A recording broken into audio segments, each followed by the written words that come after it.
Parliament వర్షాకాల సమావేశాలపై మాట్లాడేందుకు మనతో పాటు వైఎస్ఆర్సీపీ పార్లమెంటరీ పార్టీ నేత వైవి సుబ్బారెడ్డి ఉన్నారు. సార్, పార్లమెంటు సమావేశాల్లో వైఎస్ఆర్సీపీ ఎజెండా ఎలా ఉండబోతుంది, ఏ అంశాలు ప్రస్తావించబోతున్నారు? రాష్ట్రానికి సంబంధించిన ప్రధాన అంశాలపై ఈ వర్షాకాల సమావేశాల్లో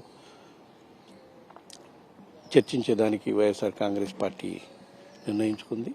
మరీ ముఖ్యంగా రాష్ట్రంలో జరుగుతున్న అక్రమ కేసులు, లా అండ్ ఆర్డర్ టోటల్గా పక్కన పెట్టేసి ఏ విధంగా అయితే అక్రమ కేసులు బుక్ చేసి వైఎస్ఆర్ కాంగ్రెస్ పార్టీ నాయకుల్ని, ఆఖరికి మా వైఎస్ఆర్ కాంగ్రెస్ పార్టీ అధ్యక్షుడు జగన్మోహన్ రెడ్డి గారు కూడా భద్రత కల్పించే విధంగా ఏ విధంగా రాష్ట్ర ప్రభుత్వం విఫలమవుతుంది అనే దానిపై, లా అండ్ ఆర్డర్ విషయంపై దీనిపై చర్చించేదానికి రెండు ఉభయ సభల్లో కూడా చర్చించడానికి వైఎస్ఆర్ కాంగ్రెస్ పార్టీ ప్రయత్నం చేస్తుంది.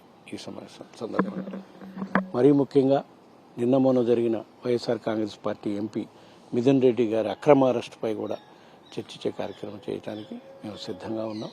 తప్పకుండా ఎటువంటి స్కాము లేని లిక్కర్ స్కామ్ అనే స్కామ్ ఉందని భూతద్దంలో చూపించి దానిపై అక్రమంగా ఇదివరకే దాదాపు 4-5 అరెస్ట్ చేశారు. ఇప్పుడు మళ్ళా మిథున్ రెడ్డి గారిని పార్లమెంట్ సమావేశాలకు ముందు అరెస్ట్ చేయడం చాలా అక్రమం, అన్యాయం అని చెప్పి ఈ అంశంపై కూడా మేము పార్లమెంట్లో సభల్లో ప్రస్తావించడానికి ప్రయత్నం చేస్తూనే ఉన్నాం. నిన్న టీడీపీ ఎంపీలు చెప్తున్నారు, మద్యం స్కామ్ పై చర్చకు మేము కూడా రెడీ, మేము కూడా డిమాండ్ చేస్తున్నాం. ఏమంటారు? తప్పకుండా మొత్తం 2014 నుంచి 19 వరకు అప్పుడున్న మద్యం పాలసీ, 2019 నుంచి 24 వరకు మా ప్రభుత్వంలో జరిగిన మద్యం పాలసీపై తప్పకుండా చర్చకి మేము కూడా సిద్ధంగా ఉన్నాం. అప్పట్లో ప్రైవేటు దీని మీద మద్యం ఆదాయం వచ్చుండేది, ప్రైవేట్ షాప్స్ పెట్టి చేసేవాళ్ళు. మా ప్రభుత్వం వచ్చినాక ఎంతో పారదర్శకంగా గవర్నమెంట్ షాప్స్ ఓపెన్ చేసి ప్రభుత్వ ఆదాయాన్ని కూడా పెంచే కార్యక్రమం జరిగింది. ఆ రెండుకి వ్యత్యాసంలోనే ఎప్పుడు ఏ పాలనలో మద్యంలో లిక్కర్ పాలసీ ఇదిగా ఉంది, లిక్కర్ పాలసీలో అక్రమాలు జరిగాయి, లిక్కర్ పాలసీలో అవినీతి జరిగిందనేది తప్పకుండా ప్రజలకు కూడా తెలియజేసే అవకాశం మేము వచ్చి తప్పకుండా రేజ్ చేసే కార్యక్రమం చేస్తాం.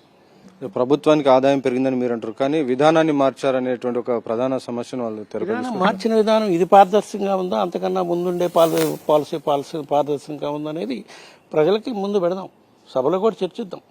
ప్రైవేటు యాజమాన్యాలకి షాపులు ఇచ్చినందువల్ల వాళ్ళు ఇష్టం వచ్చిన రేట్లకి అమ్మే కార్యక్రమం లేకుండా ప్రభుత్వమే షాపులు పెట్టించి అమ్మించడమే కాకుండా గత ప్రభుత్వంలో బెల్ట్ షాపుల పేరుతో విపరీతంగా ప్రతి గ్రామంలో మద్యం ఏర్లై పారింది.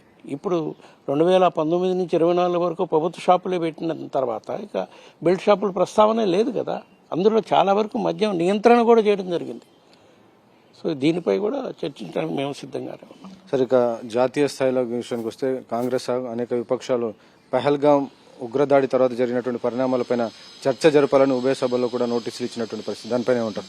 తప్పకుండా దేశ భద్రతకు సంబంధించిన విషయం కాబట్టి మొన్న జరిగిన పాకిస్తాన్ దీంట్లో సింధూర్ ఆపరేషన్లో నిజంగా కూడా దేశానికి మంచి భద్రతను కాపాడటంలో ప్రభుత్వం బాగా కృషి చేసిందని చెప్పి మేము భావిస్తున్నాం. అందుకే దాడి సంబంధంలో అఖిలపక్ష సమావేశంలో కూడా మేము ప్రభుత్వానికి మద్దతు తెలపడం జరిగింది.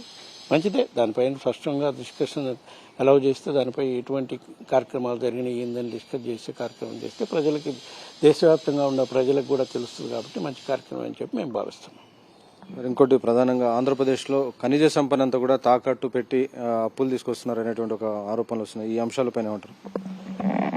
అది వైఎస్ఆర్ కాంగ్రెస్ పార్టీ ఇదివరకే కేంద్ర ఆర్థిక మంత్రి దృష్టికి, కేబినెట్ మంత్రి దృష్టికి, రిజర్వ్ బ్యాంక్ గవర్నర్ బ్యాంక్ దృష్టికి తీసుకెళ్ళడం జరిగింది. అయినా సరే కేంద్ర ప్రభుత్వం దానిపై ఎటువంటి చర్య తీసుకుని రాకలేదు. మళ్ళీ మరొకసారి ఈ సభల ద్వారా దాన్ని కూడా ప్రస్తావించే కార్యక్రమం చేస్తాం. Thank you.